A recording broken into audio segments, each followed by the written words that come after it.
முரசொலி நாளேட்டில் வெளியாகியுள்ள தலையங்கத்தில் சத்தியம் தவறாத உத்தமன் போல முதலமைச்சர் விஜயை உருவாக்க ஊடகங்கள் துடிக்கின்றன என்று விமர்சிக்கப்பட்டுள்ளது. இனி யாராவது ஊழல் முறைகேடுகள் நடவடிக்கையில் ஈடுபட்டால் உங்கள் பதவியை பறித்து விடுவேன் என்று அமைச்சரவை கூட்டத்தில் விஜய் மிரட்டியதாக தலைப்பு செய்தி வெளியிட்டு ஊடகங்கள் கொண்டாடியிருக்கின்றன.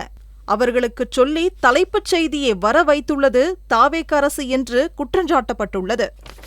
உங்களிடம் யாராவது லஞ்சம் கேட்டால் கொடுக்க முடியாது என்று சொல்லுங்கள். உங்களுடன் நான் இருக்கிறேன்.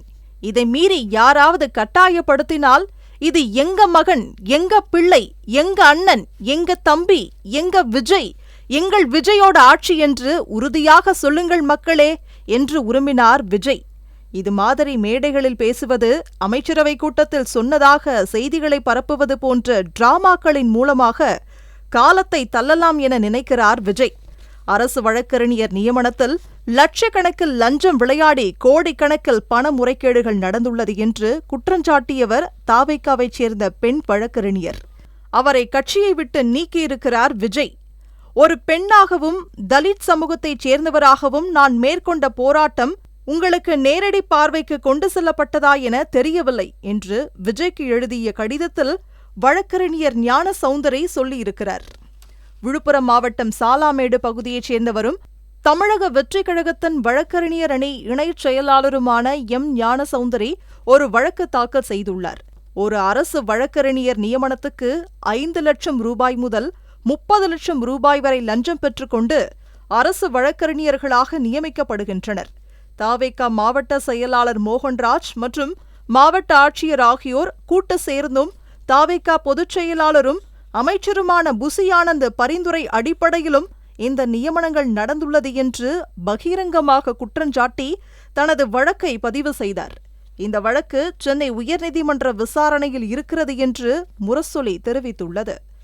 இந்த நிலைமையில் முதலமைச்சர் விஜய் என்ன செய்திருக்க வேண்டும்? அமைச்சர்கள் ஆனந்த், நிர்மல்குமாரை அழைத்து விசாரித்திருக்க வேண்டும். குற்றம் சாட்டுகிறவரும் தாவேகாவைச் சேர்ந்தவர் என்பதால் இரு தரப்பையும் உட்கார வைத்து விசாரித்திருக்க வேண்டும்.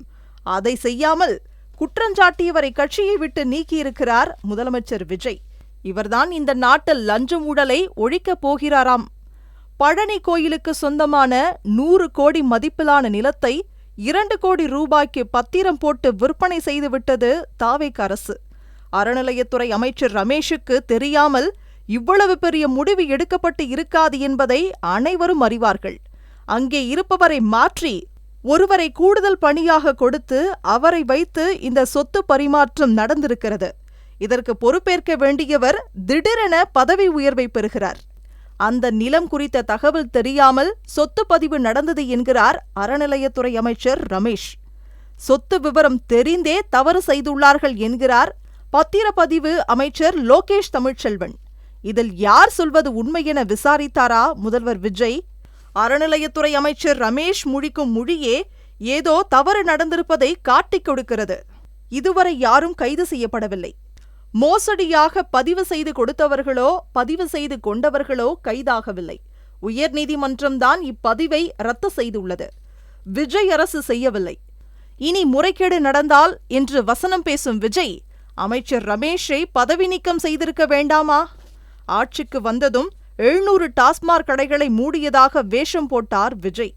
இப்போது நாடு முழுவதும் உயர் ரக பார்கள் திறக்கப்பட இருக்கின்றன.